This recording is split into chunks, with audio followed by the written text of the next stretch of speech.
ప్రభునందు ప్రియ విశ్వాసులారా, నేటి సోమవారపు రోజు ఉదయకాలపు వాక్య ధ్యానంలోకి మీ అందరికీ ఆహ్వానాన్ని తెలియజేస్తున్నాను. ప్రేమపూర్వకమైనటువంటి ఆహ్వానాన్ని అందిస్తున్నాం. ప్రార్థించుకొని నేటి వాక్యంలోకి ముందుకు కొనసాగుదాం. కృపా కనికరం గల దేవ, నేటి ఉదయకాలం మీ వాక్యం ధ్యానిస్తుండగా మా అందరితో మాట్లాడమని, మీ సన్నిధి ప్రసన్నత మాతో ఉంచమని మా ప్రభు రక్షకుడైన యేసు నామమున అడిగి వేడుకుంటున్నాం స్వామి, ఆమెన్. ప్రియ విశ్వాసులారా, నేటి ఉదయకాల సమయం హెబ్రీలకు రాసినటువంటి పత్రిక 6వ అధ్యాయం 13 నుంచి 15 వచనాల మట్టుకు గల దేవుని వాక్యంలోని సత్యాల్ని మనం ఈ ఉదయకాలం ధ్యానించనే ఉన్నాం.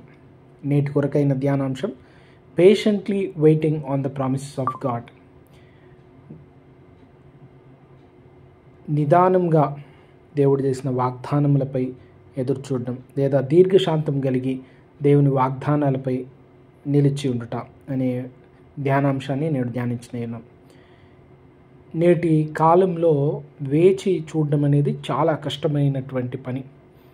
మానవునికి తలంపు ఆలోచన రాగానే వెంటనే అది జరిగిపోతే బాగుండు అనుకుంటాం. కారు కొనాలి అనుకుంటే వెంటనే కారు వస్తే బాగుండు అనుకుంటాం. ఇల్లు కావాలి వెంటనే జరిగిపోతే బాగుంటుంది. లేదా చాలా చిన్న చిన్న విషయాలైనా సరే, ఆకలి అవుతూ ఉంది, మంచి ఆహారం కావాలి, అది వెంటనే వస్తే బాగుండు, అన్నీ వెంటనే జరిగిపోతే బాగుండు అనుకునేటువంటి కాలం. మనతో ఉన్నటువంటి మాధ్యమాలు, మనతో ఉన్నటువంటి వాతావరణం అన్నీ వేగంగా జరగడానికి కోరుకునేది. వాహనాలు వేగం, ప్రయాణం వేగం, వస్తువుల్లో వేగం, ఫోన్లు చిన్న నోకియా ఫోన్ల దగ్గర నుంచి ఇప్పుడు 5G స్మార్ట్ ఫోన్ల దాకా వచ్చేసినాం. అంటే వేగంగా జరిగిపోయేటువంటి ప్రక్రియకు, వేగంకి చాలా ఇష్టపడతా ఉన్నాం. ఇప్పుడు దేవుడు చేసినటువంటి వాగ్దానాల్ని ఎదురు చూడడం, దానిపైన నెమ్మదితో దీర్ఘశాంతంతో వేచి చూడడం అనేది చాలా ప్రాముఖ్యమైనటువంటి సంఘటన.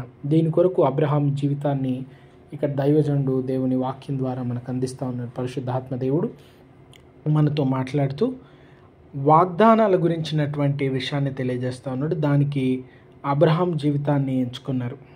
అబ్రహాం జీవితంతో ఎంచుకొని దేవుడు అబ్రహాంతో వాగ్దానం చేసేటప్పుడు సాధారణంగా మనుషులంతా దేవుని పైన గాడ్ ప్రామిస్ అంటారు.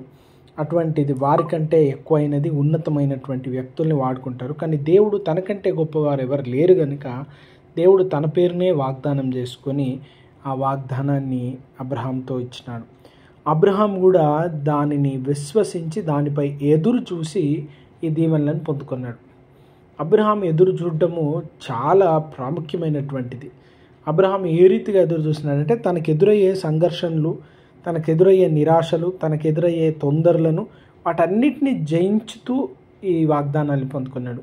నేను గొప్ప జనంగా చేస్తా అన్నప్పుడు కండిషన్తో ప్రభు బయటికి రమ్మన్నాడు. తండ్రుల్ని విడిచిపెట్టాలి, అక్కడ ఉన్న స్థిరాస్తిని విడిచిపెట్టాలి, బంధువుల్ని విడిచిపెట్టాలి, తర్వాత దేవుడు చూపిస్తున్న స్థలానికి వెళ్ళాలి. అది ఎక్కడో కూడా ప్రభు చెప్పలేదు. నేను చూపించు దగ్గరికి వెళ్ళు, నువ్వు పలానా ఊరికి వెళ్ళు అని అనలేదు. పలానా ఊరికి వెళ్ళాలంటే బహుశా అక్కడ బంధువులు ఉన్నారా, స్నేహితులు ఉన్నారా, లేదా అక్కడికి వెళ్ళి ఏదైనా చేయాలా అనుకునే ఆలోచనలు ఉంటాయి. కానీ దేవుడు అబ్రహాంతో మాట్లాడుతూ నేను చూపించు దగ్గరికి వెళ్ళాలి. ఈ రీతిగా బయలుదేరిన అబ్రహాంకు తన ప్రయాణంలో అనేక సంఘటనలు ఎదురైనాయి, అనేక సమస్యలు ఎదురైనాయి. తాను వెళ్ళిన ప్రతి స్థలంలో, తాను అడుగుపెట్టిన ప్రతి స్థలంలో అనేక తొందరలు, ఇబ్బందులు కలగక మానలేదు. చుట్టూ ఉన్నటువంటి వారి వల్ల, వాతావరణం వల్ల అనేక రీతులైనటువంటి సంఘర్షణలు. ఇవన్నిటితో పాటు వయస్సు పైబడుతున్న కొద్దీ అబ్రహాము షారాలో పిల్లలు లేరనేటువంటి చింత పెరిగిపోవడం ప్రారంభమైంది.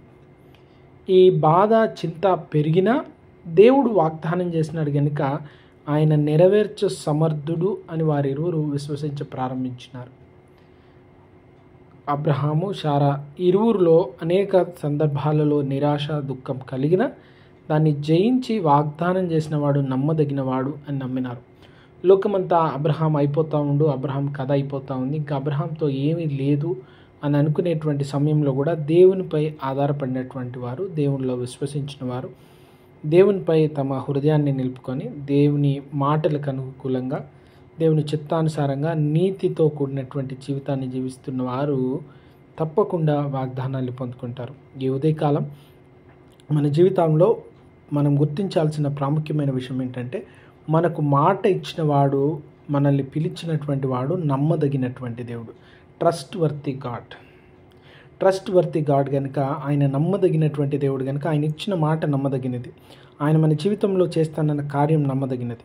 రెండవది ఎదురు చూడడం విశ్వాసానికి గుర్తు కనుక విశ్వాసాన్ని వెల్లడిపరిచేటువంటి ప్రక్రియ. ఈ ఎదురు చూడడంలో నిరాశలు, తొందరలు అన్నీ ఎదురైతాయి, కానీ ఓపికతో కడమట్టుకు పరిగెత్తడానికి పిలువబడ్డం. మనకు ఎదురయ్యే పరిస్థితులు మనల్ని నిరాశకు గురి చేయొచ్చు, మనకు ఎదురయ్యే పరిస్థితులు మనల్ని ఇబ్బంది పెట్టవచ్చు. వాటన్నిటిని జయిస్తూ దేవుడు మనకి ఇచ్చిన వాగ్దానం గొప్పది అని అనుదినం విశ్వసించి దానిపై ఆధారపడాలి.